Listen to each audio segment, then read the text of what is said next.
गौर से देखिए इस आदमी को, इस बुरखे के पीछे इस चेहरे को देखिए और पहचानिए, ये कितना घिनौना है। इसके अंदर छिपा दरिंदा है। आपको लग रहा होगा कि बुरखा पहना है तो मुस्लिम है, नहीं, ये एक बलात्कारी है, वो भी नाबालिग लड़की का बलात्कारी है। और इसने कानून से बचने के लिए, पुलिस से बचने के लिए बुरखे का सहारा लिया। इसका नाम भी बताऊंगा और इसने क्या अपराध किया है, घिनौना अपराध किया है, वो भी बताऊंगा। लेकिन सोचिए आज देश में चल क्या रहा है, किस तरीके से लोगों की भावनाओं के साथ खेला जा रहा है, किस तरीके से एक संप्रदाय को लगातार बार बार टारगेट किया जा रहा है, उसका मजाक बनाया जा रहा है, उसका माखौल उड़ाया जा रहा है। सोचिए इस देश में लग रहा है जैसे ना कोई कानून है, ना संविधान है, ना अदालत है, कुछ नहीं है। अगर आप माइनॉरिटी हैं, आप अल्पसंख्यक हैं, तो आपके साथ बहुसंख्यक समाज जैसे चाहेगा वैसे करेगा। अगर कोई अल्पसंख्यक समाज से आने वाला इसके लिए सवाल उठाने लगता है, इस पर सवाल करने लगता है, तो लोगों के पेट में दर्द होना शुरू हो जाता है। वो उसको कटमुल्ला और पता नहीं क्या क्या बताने लगते हैं। लेकिन सोचिए क्या इन लोगों के खिलाफ, मैं खासकर उन लोगों से सवाल कर रहा हूं जो अपने आप को लिबरल बताते हैं, जो अपने आप को रेशनल बताते हैं, क्या इन लोगों, सिर्फ इसलिए इन लोगों से कोई सवाल करेगा? क्या इन लोगों के खिलाफ कोई आवाज़ उठाएगा? सबसे बड़ा सवाल यही है। आदाब, नमस्कार, मैं फैसल और आप देख रहे हैं नेशनल दस्तक। तो ऐसी कुछ खबरें हैं, मैं आपको बताऊंगा। सोचिए कल उत्तर प्रदेश के गाजियाबाद में पिंकी चौधरी नाम के एक शख्स ने तलवारें बांटने का काम किया, लेकिन अब उनके खिलाफ जो है वो मुकदमा दायर हुआ है, 10 लोगों को जेल भेज दिया गया। सोचिए उनके समर्थन में कौन आया? यति नरसिंहानंद, जो लगातार देश में गृह युद्ध छेड़ने की बात करते रहते हैं, जो कहते हैं कि मुसलमानों को और इस्लाम को इस दुनिया से मिटा दूंगा, जो आए दिन मुसलमानों की भावनाओं के साथ खेलते हैं। सोचिए, और वो सत्ता के संरक्षण में है।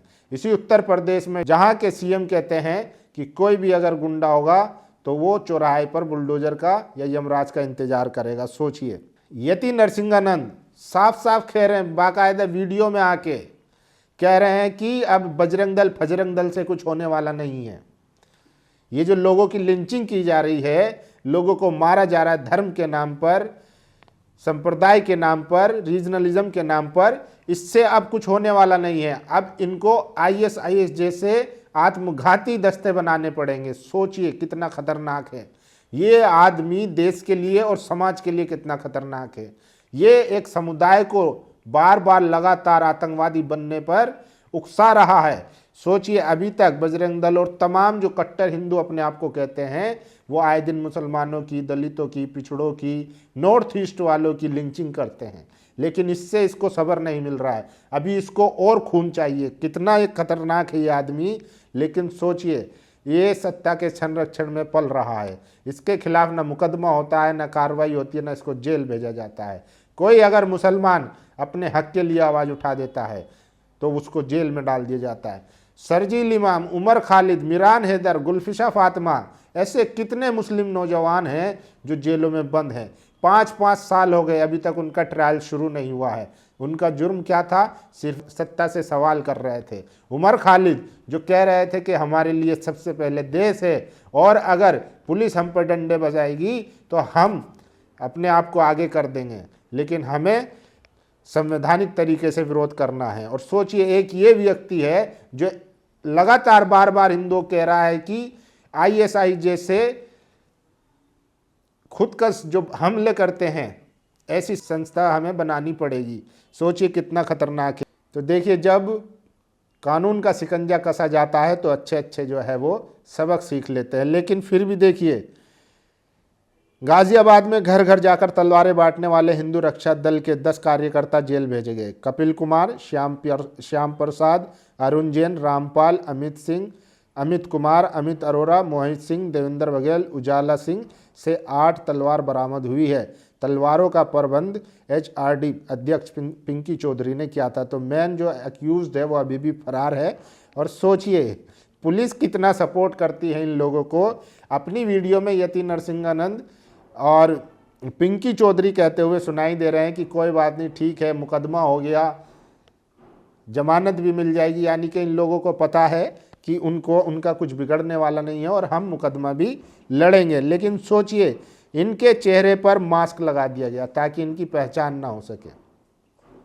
यहीं अगर आरोपी अभी कोई मुसलमान होते तो फिर आप देखते कि उसकी किस तरीके से परेड निकाली जाती है। ये अपने आप में इस देश में एक मिलिशिया चला रहे हैं जो धर्म के नाम पर लोगों की हत्या कर रही हैं। और अब आते हैं इस खबर पर।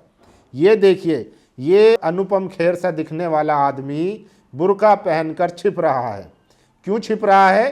क्योंकि ये जघन्य अपराधी है। इसने एक नाबालिग लड़की का आरोप है, इस पे एक नाबालिग लड़की का बलात्कार किया है और बुर्का पहनकर ये आ गया छिपने। कहाँ पर बदला? मथुरा में। सोचिए, धौलपुर का मामला है जहां एक नाबालिग लड़की के साथ रेप किया गया है और अब पुलिस ने इसे धर दबोचा है और पुलिस इसकी थाने से जहां पकड़ा वहां से थाने तक परेड निकालते हुए ले गई है। सोचिए, दुष्कर्म के मामले में वांछित और इनामी आरोपी राजेंद्र सिंह सिसोदिया को पुलिस ने गिरफ्तार कर लिया है। आरोपी मथुरा में बुर्का पहनकर छिपा हुआ था। समाज के ऐसे अपराधियों के खिलाफ सख्त कार्रवाई जरूरी है। सोचिए कितना खतरनाक आदमी है ये। नाबालिग लड़की से रेप करने के बाद छिपने के लिए बुर्का पहनता है, लिपस्टिक लगाता है। आप अंदाजा लगा सकते हैं। और इनका नाम जरूर पढ़ लीजिए, राजेंद्र सिंह सिसोदिया। अब पुलिस ने इनकी जो है थाने से कोर्ट तक परेड निकाल दी, वो सबके सामने आई। और ये देखिए, जातिवादी मीडिया और सांप्रदायिक मीडिया, जो जातिवादी मीडिया है वही सांप्रदायिक मीडिया है, किस तरीके से खबरों को मैनेज करता है।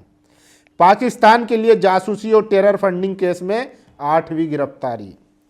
कुछ नाम नहीं लिखा है, कुछ नहीं लिखा है। और एक पोस्टर जो है, एक जो फोटो इस्तेमाल हुआ है वो भी पीछे से इस्तेमाल हुआ है। अब इसकी हकीकत मैं बताता हूँ। दरअसल आरोपी का नाम संदीप उर्फ सन्नी है। ये हकीमपुरा थाना संतोड़ जिला संगरूर का रहने वाला है। जागरण वालों ने पोस्टर लगाया, वो भी पलट के, और नाम लिखना तो छोड़ दीजिए। यहीं अगर कोई उर्दू नाम वाला होता तो दाढ़ी वाले की पोस्टर लगती और नाम बड़े बड़े अल्फाजों में लिखा होता, फलाना फलाना। और सोचिए, तलवार बांटने वालों पर आज कार्रवाई हुई है, अब उनको जेल में रहना पड़ेगा। इसीलिए कानून को अपने हाथ में ना ले। हो सकता है अभी सरकार आपके समर्थक वाली है, लेकिन ये हमेशा नहीं रहेगी और कानून अपना काम जरूर करेगा। आज हो सकता है आप जमानत पे छूट जाएं, बाहर हो जाए, लेकिन कल जब सरकार बदलेगी तो फाइलें सबकी खुलेंगी। इसीलिए जो भी अपने बच्चों को इस तरीके के कामों में ले जा रहे हैं, या जो युवा सोच रहे हैं कि इसमें एक अच्छा स्कोप है, तो उनके लिए आने वाला समय बहुत खतरनाक है। समय हमेशा एक सा नहीं रहने वाला है। और सबसे ज़्यादा वीडियो इस व्यक्ति की वायरल है। धौलपुर में 15 दिसंबर को नाबालिग लड़की से रेप करके भागा 50 वर्षीय राजेंद्र सिसोदिया वृंदावन यूपी से गिरफ्तार। वो महिला के भेष में था, बुर्का पहने हुए था, होठों पर लिपस्टिक लगाई हुई थी। राजेंद्र के खिलाफ पहले से 5 केस दर्ज है। थाने से कोर्ट तक पुलिस पैदल जुलूस निकालते हुए ले गई। सोचिए, ये अनुपम खेर सा दिखने वाला आदमी कितना खतरनाक है। इसने सहारा भी लिया तो बुरखे का लिया। लोग बुरखे का इस्तेमाल किस तरीके से करते हैं, ये भी बड़ा सवाल है। और देखिए, ये वीडियो सबसे ज़्यादा सोशल मीडिया पर वायरल है। न जाने इस समाज को, बहुसंख्यक समाज को क्या हो गया है। उसके अंदर एक कुंठा है कि किसी भी तरीके से वो मुसलमानों को, उससे जुड़ी चीज़ों को बदनाम करना है, मजाक बनाना है, माखौल उड़ाना है। अब देखिए, ये बुरखे का किस तरीके से मजाक बना रहे हैं। ये अभी अभी नई फिल्म आई धुरंधर के गाने पर डांस कर रहे हैं। और सोचिए, हिजाब पहनकर कुछ लड़के डांस कर रहे हैं और उल्टी सीधी हरकतें भी कर रहे हैं। सोचिए, क्या पुलिस ने कोई कार्रवाई की? क्या अभी तक? अगर सोचिए, ये उल्टा कर दीजिए, कोई मुस्लिम लड़के और किसी दूसरे धर्म की ऐसी किसी चीज़ को या सिंबल को स्टेज से अपमानित करते तो क्या उनके खिलाफ अब तक कार्रवाई नहीं होती? अब तक जेल में पहुंचा दिया गया होता। लेकिन मजाल है कि इनके खिलाफ कोई कार्रवाई हो सके। और सोचिए, किरण रिजिजू ने बड़ा बयान दिया है, नफरत रातों रात पैदा नहीं होती है। त्रिपुरा के छात्र की हत्या पर किरण रिजिजू ने दिया क्लियर कट जवाब दिया है। लेकिन इनसे ये भी सवाल है कि नफरत पैदा कौन कर रहा है? आपकी हमसाया पार्टी जिसमें आप हैं। सोचिए, मारे गए चकमा के पिता बोले पुलिस ने छोटी घटना कहा था। मतलब पुलिस की तो ऐसी ट्रेनिंग हो गई है इस टाइम, खासकर बीजेपी शासित राज्यों में, उनको इंसाफ, जस्टिस, संविधान, कानून, नियम किसी से कोई मतलब ही नहीं है।